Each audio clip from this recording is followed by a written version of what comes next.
Shalom, shalom, mes bien-aimés dans le Seigneur. Je vous salue tous au nom de Jésus-Christ de Nazareth. Tout d'abord, pour commencer, j'aimerais souhaiter à tout un chacun de nous un bon début de semaine. Que cette semaine soit une semaine de joie pour quelqu'un qui est dans la tristesse. Que cette semaine soit une semaine de repos, d'encouragement, de force pour une personne qui se trouve dans une situation compliquée, qui dépasse ton entendement. Je prie vraiment le Saint-Esprit, que le Saint-Esprit console ton cœur, que le Saint-Esprit te donne la force de continuer et d'avancer. Que tu ne perdes pas pied, que tu ne baisses pas les bras, que tu n'abandonnes pas, mais que tu continues à avancer. Même s'il y a toutes les raisons qui te donnent, même s'il y a toutes les raisons qui font en sorte qui te donnent raison d'abandonner. Même s'il y a toutes les formes qui te donnent raison que vraiment, là il faut que j'abandonne. C'est en ce moment-là qu'il ne faut pas abandonner, bien-aimé. Bien-aimé, j'ai compris quelque chose avec le Seigneur. À force que tu passes des temps difficiles, et quand tu vois l'intensité de l'épreuve qui est en train de l'intensité, ça ne fait qu'accélérer, ça ne fait qu'être dur. Sache que tu es proche de ta bénédiction. Alors n'abandonne pas. Tu n'as pas traversé tout ce moment pour venir abandonner au moment où tu es au but de toucher ta bénédiction. Vraiment, je t'encourage de ne pas abandonner. Tiens bon, tiens ferme. Dieu n'est pas insensible à ta situation. Dieu n'est pas insensible. Il est avec toi. Il est avec toi. En son temps, je ne peux pas te dire quand parce que je ne suis pas Dieu. Mais la seule chose que je suis sûre et que je peux t'affirmer, te confirmer, c'est que Dieu va se souvenir de toi. Dieu se souviendra de toi. Il essuiera toutes tes larmes. Il te donnera la joie. Il va enlever toute l'ignominie, la honte que tu as reçue durant ces temps d'épreuve. Il te fera sourire. Et quand tu regarderas ton passé, tu souriras à la vue de ton présent. Alors je bénis ta vie ce matin. Tu n'es pas seul. Le Saint-Esprit est là avec toi. Alors prends courage, n'abandonne pas. Prends courage, lève ta tête, relève ta tête. Relève ta tête, relève-toi et continue à avancer. Ce matin, le Saint-Esprit a déposé un message dans mon cœur que j'aimerais partager avec vous. Et je prie vraiment que le cœur de quelqu'un soit touché ce matin. Je prie vraiment que, au-delà de ce message, au-delà de ce qui va être dit, que vraiment nous puissions prendre conscience que nous cherchons réellement la face de Dieu après avoir entendu ce message. Je prie que toute personne qui entend ce message, que le Saint-Esprit te touche, afin que tu ne puisses pas voir ce message comme un reproche, comme un jugement, mais que tu vois ce message comme étant quelque chose, un message qui vient t'encourager, qui vient t'ouvrir les yeux, qui veut te faire aller, qui veut te faire avancer, qui veut te faire revoir tes priorités, qui va te pousser à revoir tes priorités, qui va te revoir à remettre les choses en ordre, comme Dieu le voudrait. Vraiment, je prie vraiment que ce message tombe sur une bonne terre, sur un cœur affermi, sur un cœur qui est disposé, disponible à recevoir et à mettre en pratique. Parce que bien aimé, c'est bien d'écouter, mais c'est aussi bien de méditer, d'interroger le Saint-Esprit. Et c'est aussi bien de mettre en pratique. Choisis la bonne part, ce qui va toucher ton cœur, ce qui va t'encourager. Choisis-la, prends cela à cœur et mets cela en prière. Et je suis convaincu que le Saint-Esprit te fera du bien ce matin. Au nom de Jésus-Christ de Nazareth. Sans plus tarder, nous allons prendre dans Luc 15, à partir du verset 1 au verset 7. Je vais lire dans deux versions, la version second 21 et dans la version parole vivante. Je lis pour la gloire du Seigneur.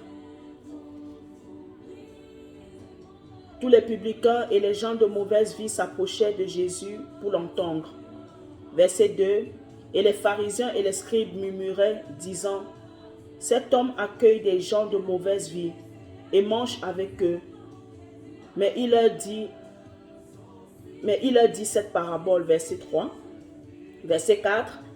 Quel homme d'entre vous, s'il a 100 brebis et qu'il en perde une, ne laisse les 99 autres dans le désert pour aller après celle qui est perdue, jusqu'à ce qu'il la retrouve. Lorsqu'il l'a retrouvée, il la met avec joie sur ses épaules.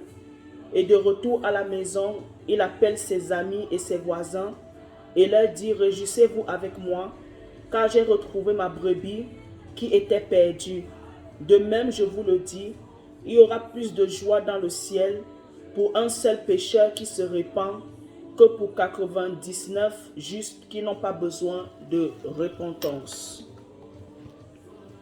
Je lis la version parole vivante.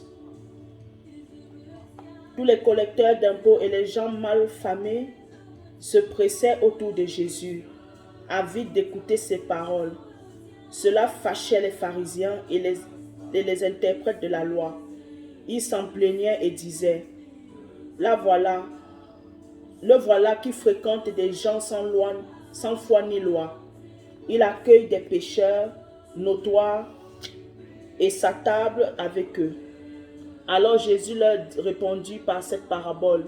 « Si l'un de vous possède 100 brebis et que l'une d'elles vienne à s'égarer, n'abandonnera-t-il pas les 99 autres au pâturage pour aller à la recherche de celle qui s'est perdue? Ne cherchera-t-il pas jusqu'à ce qu'il l'ait découverte? Et quand il l'a trouvée, avec quelle joie il la charge sur ses épaules pour la ramener? Sitôt rentré chez lui, il appelle ses amis et ses voisins et leur dit, « Venez partager ma joie, car j'ai retrouvé ma brebis qui était perdue. » Je vous assure qu'il en est de même au ciel. Il y aura plus de joie pour un seul pécheur qui change de vie que pour 99 gens de bien qui estiment n'avoir pas besoin de changer. Amen. Bien-aimé, par cette parole, je viens partager avec toi ce que le Saint-Esprit a déposé dans mon cœur. Quand nous lisons cette parole, il y a beaucoup de leçons à tirer, mais le Saint-Esprit m'a attiré sur une leçon que j'aimerais partager avec toi ce matin. Cette leçon est, sois un meneur, mais ne sois pas un suiveur. Je répète encore, sois un meneur, mais ne sois pas un suiveur. Sois une meneuse, mais ne sois pas une suiveuse. Je m'explique. Vous savez, mes bien-aimés, il est fort de constater dans cette église finitive de la fin des temps combien de chrétiens vivent aux dépens des autres. Il est fort de constater combien nous dépendons des hommes, mais nous ne dépendons pas réellement de Dieu. Nous nous appelons chrétiens, nous nous laissons appeler chrétiens, nous nous faisons appeler chrétiens. Mais en réalité, nos vies ne reflètent pas le chrétien. Nos vies ne reflètent pas la vie de Christ. Nos vies ne reflètent pas Christ. Je dis cela pourquoi? Parce que Jésus-Christ, notre Seigneur et Sauveur, ne dépendait pas des hommes. Jésus-Christ dépendait de Dieu, son Père, notre Père. Jésus n'était pas un suiveur, mais Jésus était un meneur. C'est la foule qui suivait Jésus. Ce n'est pas Jésus qui suivait la foule. Jésus était la tête, la foule était la queue. Mais nous maintenant, nous voyons dans nos églises, la corruption, la compromission a envahi l'église, a envahi les chrétiens. Nous nous faisons corrompre à cause des biens de ce monde, à cause des candidatons des autres. Aujourd'hui, nous allons rencontrer des chrétiens. Ils ne feront pas la volonté de Dieu, bien que Dieu les a fait savoir sa volonté, bien que Dieu leur a dit ce qu'il attend d'eux. ils ne feront pas. Parce qu'ils ont peur d'être rejetés. Parce qu'ils ont peur d'être jugés. Parce qu'ils ont peur de perdre l'estime de ceux qui sont autour d'eux. Parce qu'ils ont peur de perdre les acclamations de la foule, des gens de ce monde. Nous allons voir des chrétiens qui font le choix, quand ils sont dans leur lieu de service, ils se comportent comme des véritables païens. Si son collègue païen se moque d'une autre personne, lui aussi il va se moquer. Mais en sachant que ce qu'il fait, ce n'est pas bien. Mais il va quand même se moquer. Pourquoi? Pour plaire à son collègue païen. Parce qu'il sait, s'il ne fait pas comme son collègue païen, il va être mal vu. Il va être rejeté du groupe. En fait, il cherche toujours l'approbation. Il cherche toujours l'amour. Il cherche toujours d'avoir une bonne réputation. Il préfère être en tiraillement avec Dieu, mais être bien avec les païens. Vous allez voir même des chrétiens dans leur lieu de service, au milieu des païens. Ils ne déclarent pas qu'ils sont chrétiens. Ils ne parlent pas du nom de Jésus, mais c'est à l'église qu'ils viennent faire semblant qu'ils sont des chrétiens. Qu'ils portent leur manteau, qu'ils portent leurs vêtements de chrétiens le dimanche. Mais dehors, ce sont des véritables païens qui ont un pied dedans, un pied dehors. Pourquoi? Parce qu'ils sont influencés par ceux qui sont autour d'eux. Ils sont influencés par la vie des autres. Bien-aimé, ma question est la suivante. Imaginons-nous un instant, si notre Seigneur Jésus agissait en conformité avec ce que les pharisiens et les scribes disaient. Imaginons-nous, il y a même certains chrétiens qui dépendent des autres chrétiens.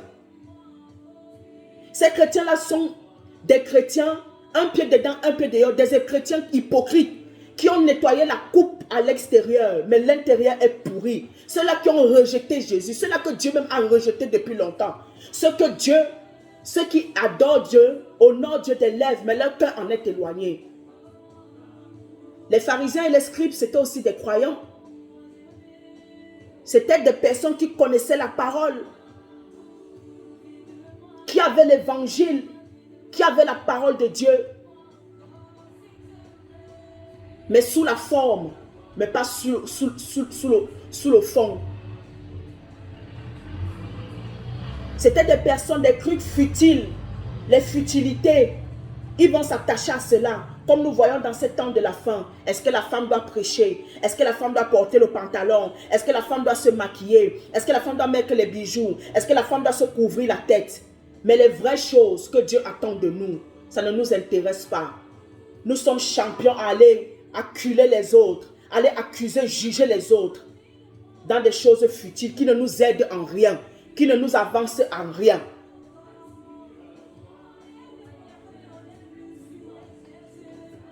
Bien-aimé, je souhaite que ce message t'interpelle. Imaginons sinon que Seigneur Jésus suivait les scribes et les pharisiens. Qu'est-ce que nous serons devenus? Qu'est-ce que l'évangile serait devenu? Qu'est-ce que la volonté du Père serait devenue? Es-tu un suiveur ou bien es-tu un meneur? Parce qu'un meneur présente celui qu'il suit. Qui suis-tu? Qui suis-tu? Parce que celui qui mène présente celui qu'il suit, celui qu'il copie, celui qui est son exemple, son modèle. Qui est ton modèle? Pour qui vis-tu? Telle est la question que tu dois te poser. Telle est la question qu'on doit se poser, chacun de nous. Parce que quand nous regardons aujourd'hui, nous nous rendons compte de l'église, nous nous rendons compte des églises locales, nous nous rendons compte comment nous avons perdu notre véritable mission, notre véritable but. pour s'attacher aux choses qui ne glorifient pas. Imaginons un instant que Jésus commençait à s'intéresser à ce que les candidats ont des pharisiens, des scribes. Que Jésus dépendait des pharisiens, des scribes. Se méprisait ce que le Père lui avait dit. Où en serons-nous aujourd'hui? Nous nous appelons chrétiens, mais est-ce que nous avons le caractère de Jésus? Est-ce que nous suivons Jésus? Est-ce que nous faisons ce que Jésus attend de nous? Bien-aimé, qui es-tu réellement? Qui es-tu au milieu de la foule? Comment te comportes-tu au milieu de la foule? Es-tu seulement chrétien le dimanche et dans la semaine, tu es un païen? Tu dépends des hommes. Tu vis selon les autres, mais tu ne vis pas selon Jésus. Tu ne vis pas selon la parole de Dieu, selon ce que Dieu a destiné pour toi. Qui es-tu?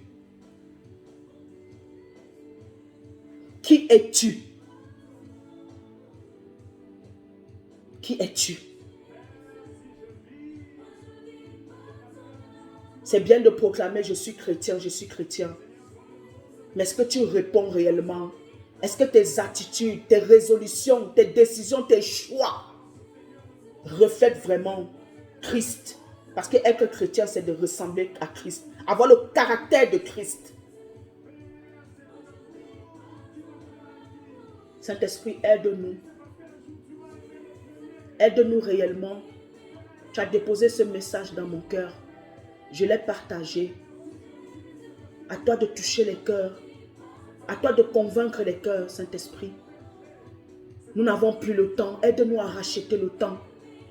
Aide-nous à compter nos jours. À mieux compter nos jours. Aide-nous à racheter le temps quand les jours sont mauvais. Aide-nous à nous concentrer sur ce que toi tu veux. Aide-nous à faire de ta volonté notre volonté. Aide-nous à être là où tu veux que nous soyons et de faire ce que tu attends de nous. Père, le véritable problème, c'est que nous nous sommes détournés de tes voies. Nous nous sommes détournés de ta parole. Nous nous sommes détournés de la mission, du but, de l'objectif que nous sommes censés atteindre pour nous attacher à autre chose qui ne glorifie pas ton nom ou tu n'aimes même pas. Je te prie ce matin vraiment pour chaque cœur qui va écouter ce message. Touche nos cœurs.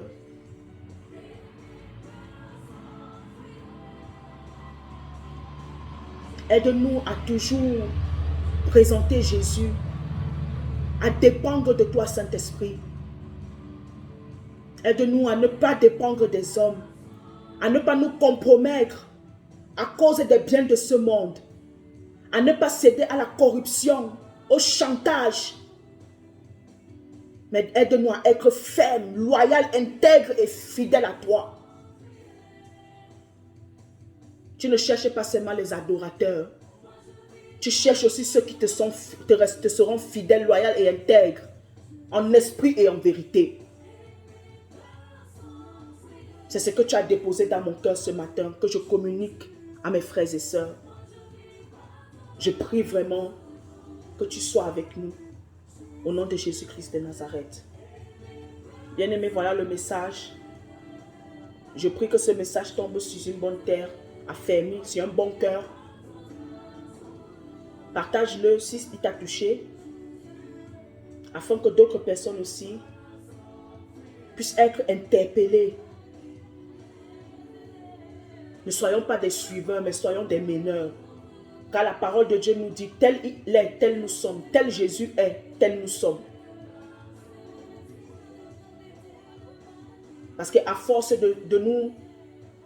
d'être des suiveurs, nous nous détournons de la grâce de Dieu. Nous nous détournons du but, de la mission, de ce que Dieu a destiné de faire avec nous au travers de ceux qui sont autour de nous. Bien-aimé, tu aurais déjà même peut-être dû gagner toutes ces personnes. Retourne vers Dieu. Parle-lui. Interroge-le. Peut-être que tu n'as pas réellement compris ce à quoi tu es appelé. Ce matin, le Saint-Esprit t'interpelle. Dieu t'interpelle ce matin. Va interroger Dieu. Va le réinterroger. Va lui poser les questions. Si tu es faible, demande au Saint-Esprit de te fortifier. Si tu n'arrives pas à manifester le caractère de Christ devant ces personnes, si tu as une peur, si tu te sens intimidé, demande de l'aide au Saint-Esprit. Que le Saint-Esprit te fortifie. Que tu sois rempli du Saint-Esprit afin de faire face à ces personnes, afin de tenir bon et ferme. Ne laisse pas ces personnes te convertir dans leurs choses, mais convainc-toi, parle-leur de Jésus. Sauve-les par ton caractère, par ta détermination, par tes résolutions, par ton comportement. Sois radical dans ta foi. Sois ferme. Au nom de Jésus-Christ de Nazareth. Bonne journée à toi. À la semaine prochaine, Dieu voulant. Au nom de Jésus-Christ de Nazareth. Bye bye.